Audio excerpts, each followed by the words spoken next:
Hi, I'm Lacey Levitt Moore, and I'm going to talk about a painting called The Story of Daniel and the Three Youths in the Fiery Furnace.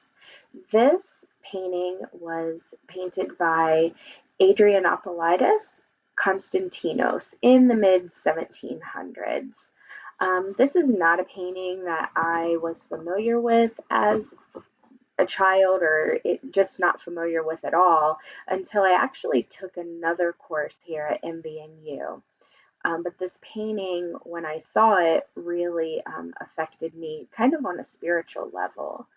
Um, I'm originally from Ohio. I actually grew up in the suburbs of Columbus um, in a family of just my mom and my brother. And I went to school here and graduated, and eventually I got married very young, and I adopted my children. I um, didn't start out to adopt children, but that's just where the Lord led us. I was a um, volunteer big sister through Franklin County Children's Services, and my oldest daughter was who I was matched with. And once I was matched with her, it was only a few weeks actually before her and her siblings were moved to foster care. So the foster mom was in my city, and she still allowed me to see my oldest, who is now the little girl who is now my oldest daughter. Her name's Leanne. She encouraged me, the foster mom encouraged me to become a foster parent, saying that, Leanne would really probably end up going home and then back into foster care. It was just a cycle with her family, and that possibly the next time she would be able to be placed with me and my husband.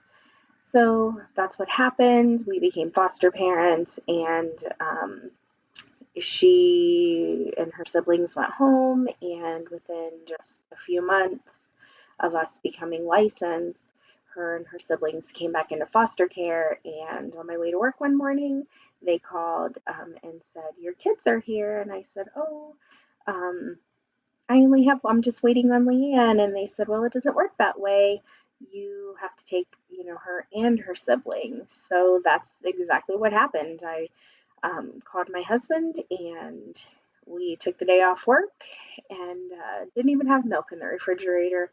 We scrambled and bought beds and car seats and cribs and all of those things that we needed, and we went and picked up these three little kids, and took them straight to Target to buy pajamas and diapers and all of these things. And I remember leaving, and it was like 10 o'clock at night, and I kind of gasped because it hit me that I had not fed them dinner, and they were just sitting in the back of the car in the dark. And I said to them, "Oh my gosh, if you're ever hungry, I just need you to tell me. I will never not feed you dinner again."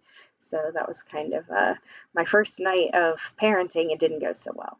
So this painting spoke to me during the class that I took at MBNU. It was a religion class, I believe, and it spoke to me because during one of the, fast forward parenting for 15 years and all of the wonderful things that went with it and all of the hard things, and, from fostering to adopting, and then going on to adopt another infant, things began to crumble in my life, and I just found myself in the darkest place that I had ever been. And I found myself as a single mother. And I remember driving to church the first Sunday after this, life-shattering event, and I was alone in my car, and I was listening to like a Sunday morning Christian radio station, and they were playing.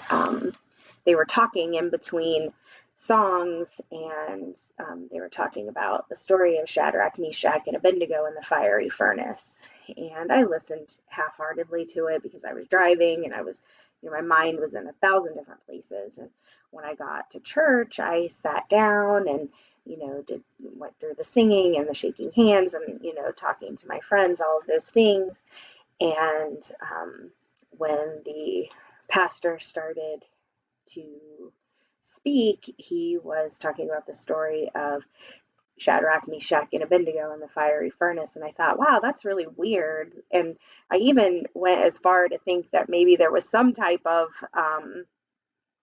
reason that this Sunday they were just talking about this and everything. And but through this time in my life, the story just kept coming up and coming up and coming up, and in a roundabout way, this story is what led me to MVNU and pursuing becoming a teacher because the Lord showed me during this time that I was in this furnace, I was not there alone, and that when I came out of the furnace, I was going to be new. And my favorite part of that story is where he says, they say he comes out of the furnace, and King Nebuchadnezzar says, and they don't even smell like smoke.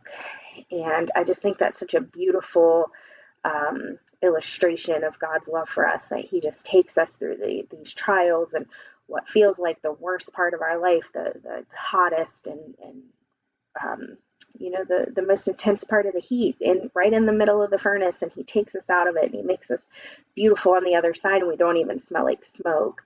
So, here I am, a single mom now with 4 kids, and I've been a stay-at-home mom, and I homeschooled, and I didn't know how I was going to support my family. And I saw a little ad in the newspaper to become a police dispatcher in my city, and it paid really, really good money, something that without a college education I didn't think that I could do. And it was I would have benefits, and I would have all of these great things, and it would help me to provide for my family, which is what I had been praying for. So I went the first day, and my son, who we found out during this time, he has epilepsy. He had had a seizure that morning, and so I was taking him to a friend's house, and he had a seizure in the car on the way, and I was going to take this test, and I was so stressed because, here's my son, he already had a seizure, and then he had another one, and I couldn't be late, so I just kind of locked my arm between his arm, and I held him really close to my body so that while he was having the seizure, I could still drive because I wasn't in a place to pull over, and I could get him to my friend's house. And I pulled up, with my son, who's now sleeping in the car because seizures are exhausting, and her husband happened to be outside, and I rolled down the window and I said, can you get him? He just had a seizure and he's asleep. And I took him in, and I was starting to cry, and I said, I don't want to leave him, and my friend said, just go. He's in the next best place that he could be besides being with you. So just go. And I left my boy, who was probably 13 and had only had a few seizures in his life. I left him sleeping to wake up and not know where he was. And he's just sleeping on her floor. And I covered him with a blanket, and I left. And I went to take this test, and I walk in, and there was probably 200 people there. And I just started praying, Lord, I know that you're going to take me through this furnace again, and I'm going to get through it. And I remember sitting there looking at all these people and thinking, everybody wants this job, and I'm the one that's going to get it. And it was just kind of like a calm that came over me during that time. I had just been praying, and so I took the test, and I left, and I went home, or went back to my friends, and I got my son, and my friend said he just kind of rolled over and looked at her, and she said, hi, Justin, you're with me. And he just smiled and rolled over and went back to sleep. So he didn't even know I was gone. So that was a blessing. But it ended up that I got a letter in the mail that I had passed the test, and I was on to the next portion. And fast forward a year later, it took a year to get the job. There were more tests and interviews and polygraphs and background checks. I even talked to my neighbors and all of my children, and it was an intense process. But I got the job, and I hated it, and it was crazy because I had worked so hard to get it. But I had these kids that I was responsible for and being with, and it was just taking me away from them all the time. I was required to be there, and I was on call 4 hours before my shift and 4 hours after. Just didn't fit my lifestyle, and I was just miserable. So, about 6 months after I took the job, I left the job and I applied to MBNU, to this program. And um, so this is, me on the other side of the furnace. And one of the first classes that I took was this class, and I was required to find a painting and talk about it. And this was one of the paintings that I found. So I, um, I love it. I love seeing, Jesus in the furnace with Shadrach, Meshach, and Abednego, and Nebuchadnezzar. I see, really small in the bottom of the painting, and I love that. The emphasis is on Jesus and what he does for us. So I just really like this painting. And paintings and their meanings is not something that is easy for me. So I'm finding something that's so touching is really special. So I'm really looking forward to continuing to get to know everyone in this class and to learning more about art. Have a great night.